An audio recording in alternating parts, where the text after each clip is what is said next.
ሙት ቀስቃሽ ዳንሶቿ የምትታወቅ ባለ ሀብት ጋር የመተኛት እድሉን ባገኝ አይኔን አላሽም ያለች መግለጫ የምትሰጥ ብልጥ እዚህ ላይ ወጥቼ ስለማወራ ነው እንዴ? እዚህ ላይ ጀግና መስዬ ስለምታይ ነው?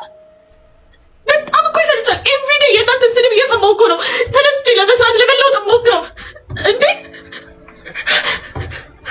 ብላ እንዳደገች በይፋ የምትናገር ሴት ለአንድ ድርጅት ሳይሆን ለአንድ ገዳም ማስታወቂያ ሰርተዋት ማየቴ ትንሽ አስደነገጠኝ። ትዳር አጣሽ አይደል ውዴ? ትዳር እኮ በጣም ተራ ነገር ነው። ባሬ እኮ መሆን የሚፈልገው ወንዶች እኮ ይዤ መኖር ሴት ነኝ። ባሬ እግሬን እየላሱ እግሬን እየላሱ ማለት ነው የምራመድበትን እመቤቴ ምስክሬ ናት ነው ማሬ ብላችሁ በኃጢአት እንደምበልጣት ቅንጣት ታክል አልጠራጠርም። ነገር ግን በአደባባይ ኃጢአትን በመስበክ አዋርድ ያላትን ሴት የገዳም ማስታወቂያ ስትሰራ ማየት የዚህችን ልጅ ግብር ልክ አይደለም ብሎ ማውገዝ መጀመሪያ ከአባቶች ይጠበቅ ነበር። ስሟን መጥቀስ አይጠበቅብኝም። ስለማን እንዳወራ ያው ሁላችንም እናውቅ ይመስለኛል። የወደቀ ዛፍ ምሳር ይበዛበታል ይባላል። እሱም የራሱን ያቅሙን ድንጋዩን እየወረወረ ነው። ብልግናዋ ላይ እሱ እየፈረደ ነው። ባልጋን ያደገችው እያለ ነው። እንግዲህ ይሄን ለእግዚአብሔር እንተዋዋለን። ያው እነሱ ጻድቅ ስለሆኑ ባለጌዎቹን ጨዋዎቹን መለያየት ይችላሉ። ኃጢአት የሌለበት ድንጋዩን ይወርውር ነው ያለው። ሁላችንም የራሳችን ኃጢአት አለብን። ኦፍ ኮርስ ንግግርን ለማሳመር እኔ ከሷ ይበልጥኩ ኃጢአተኛ ነኝ ብለሃል። ግን ያው ኃጢአተኛ ኮንክ ታዲያ ለምን ድንጋይህን ትወረውራለህ? ከመወርወር አልፈ ደግሞ ለህዝቡ ፕሬዘንት አርጋት አውግዙ እንደዚህ ያድርጉ እያልክ ነውና መፍረጃ ወንበር ላይ ተቀምጠህ አንተ ንጹህ እንደሆንክ አድርጋ ኦሬዲ ድንጋይህን እየወረወርክ ነው ማለት ነው። ሶ ምን ልላችሁ ፈልጌ ነው መሰላችሁ? ቤተክርስቲያን የክርስቶስ ምሳሌ ነች። ክርስቶስ ነው ቤተክርስቲያንን የመሰረታት። ይሄ ሁላችንም ያግባባናል ብዬ አስባለሁ። ግን እንዴት ነው መጽሐፍ ቅዱስ ላይ ስናይ ክርስቶስ ከኃጢአተኞች ከአመንዝሮች ጋር እሱ አሁን ባልጋ ላደገች ብሎ ለሚላት ሴት ከእንደሷ አይነት ሴት ጋር ነበረ የሚበላው የሚጠጣው። እሱ ቦታ ያሉት እነዛ ፈሪሳውያን ግን እንዴት ከነዚህ ከኃጢአተኛ ከአመንዝራ ጋር ይበላል ተብሎ ይታማ ነበረ እና የሚናደዱበትም ነበር። እና አሁን እሸቱም ተመሳሳይ ነገር ነው እያደረገ ያለው። ቤተክርስቲያን እንዴት እነዚህን ሰዎች ታቀርባለች እያለ ነው። እንደውም እኔ ሙሉ ቪዲዮን ዩቲዩብ ላይ አይቼዋለሁ፣ ገብታችሁ ዩት የሆነ ፓርት ላይ እንደውም ምን ይላል መሰላችሁ? ባለጌ ቲክቶከሮች ልክ ወደ ቤተክርስቲያን ሲመጡ ሰው በጣም ደስ ይለዋል፣ የሆነ ጻድቅ ሰው እንዳየ ሰው ነው አክት የሚያደርጉት ይላል። እና ታዲያ ያ የጠፋው በግ ወደ ቤተክርስቲያን ሲመጣ ይደሰታል እንጂ የቤተክርስቲያን አባት እና ሂድ ከዚህ ተብሎ ይባረራል እንዴ? በእውነት እንዳንተ አይነት ሰዎች ናቸው በጣም ብዙ ሰዎችን ሜዳ ላይ እንዲቀሩ የሚያደርጉት፣ ወደ ቤተክርስቲያን እንዳይመለሱ የሚያደርጉ እንዳንተ አይነቶቹ ናቸው ሰዎችን ከቤተክርስቲያን አራርቀው የሚያስቀሩት። አንተ ለማንም እንድትፈርድ አልተጠየቅክም።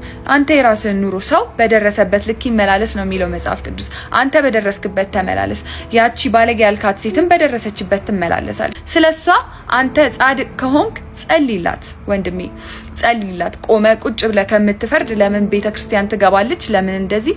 ስለ ኢሜጅ ሳይሆን ስለ ነፍሷ ተጨነቅላት። ስለሷ መዳን፣ ስለሷ ሲኦል ውስጥ አለመግባት ተጨነቅላት እንጂ ፍርዱን ለእግዚአብሔር እንተው።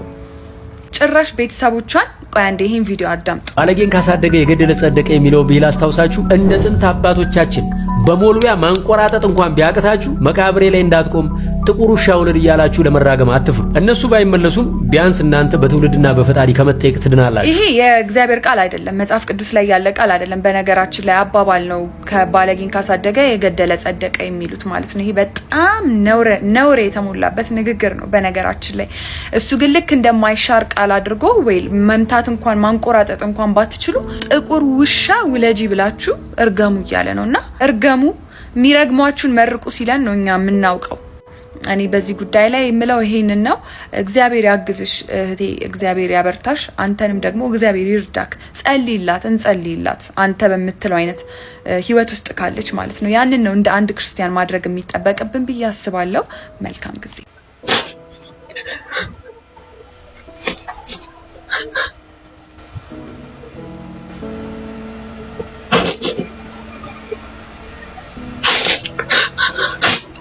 አሁን ምንም አልፈልግም። ቪዲዮ መስራት መስደብ በቃ ይሄን ነው እንድታውቁልኝ ፈልገው። ቪዲዮ መስራት መስደብ ኤቭሪቲንግ መብታችሁ ነው። መብታችሁ ግን አካውንቴን አትንኩብኝ እሺ? እኔ ስራዬን መስራት ፈልጋለሁ። ስለዚህ አካውንቴን አትንኩብኝ። በቃ ልስራበት። ይሄን ነው ለማለት ነው። ልስራበት። ተውኝ እንዴ 5 እና 6 አስቀምጬ ለመፖስት እንኳን ፈራሁ። ማን ይልኛል ያ እንዳለ ቪዲዮችን እያጠፋችሁ ቢታውኝ በቃ እንዴ አይ እንደዚህ በጣም ፐርሰናል አድርጋችሁ ሰው ላይፍ ውስጥ አትግቡ። በጣም ያስጠላል፣ በጣም ያስጠላል። በጣም አሁን ነገር ማለት ስለፈልግ ነው እንጂ ሲጀመር ይቅርታ የሚያስጠይቀኝ ነገር ሆኖ አይደለም፣ ምንም ሆኖ አይደለም። በቃ እንደዚህ እኔ በቃ ተውኝ በማርያም እሺ፣ በማርያም የእናንተ ጥሩ ኮሜንት አልፈልግም፣ መጥፎ ኮሜንት አልፈልግም። ጀስት ሪፖርት አታርጉት፣ አካውንቴን ልስራበት። በቃ ታትት የሚወደኝ መጥቶ ፎሎ ያደርገኛል፣ ያይልኛል፣ ኮሜንት ያደርግልኛል። ሲጀመር የምትሰድቡኝ እዚህ ጋር መታችሁ የምትሰድቡኝ ወንዶች እንድትመጡብኝም አልፈልግም። ስለዚህ ታውኝ እንዴ ታውኝ። በቃ እህቶቼ ደግሞ አካውንቴ ኮምፕሊት አድርጉልኝ በማርያም እውነት። እኔ ከነዚህ ከባለጌ ወንዶች የምትበልጣላችሁ ብዬ ነው የማስበው። ሁሉም ቪዲዮ እየጠፋ ምን እያለ በየጊዜው ከሪፖርት እያወጣ አካውንቴን ትመልስ ሰለቸኝ ማርያምን እንዴ መጣው ትናንት ካጠፋው ይቅርታ ጠይቅ ብዬ ቪዲዮ ሰራው። እሱ እንኳን እንዳይታይ ቶሎ አድርጋችሁ ሪፖርት አድርጋችሁ አጠፋችሁት ቪዲዮ እንዴ። እየተናገርኩ ይኸውና ግቡና ስቶሪ ላይ እያልኩ ስለምቀላችሁ ለመስደብ ብቻ ከ50 ከመቶ በላይ ወንዶች ቪዲዮ ሰርታችሁ ማታውቁ ወንዶችና ቪዲዮ እየሰራችሁ አንቺ ማን ፈልግሽ አንቺ እንዴ እኔ የምፈልገኝ ራሴ ሰው አለኝ እንዴ። እኔ እኮ እናንተን አልፈለግኳችሁ። ምን ሆናችሁ ነው?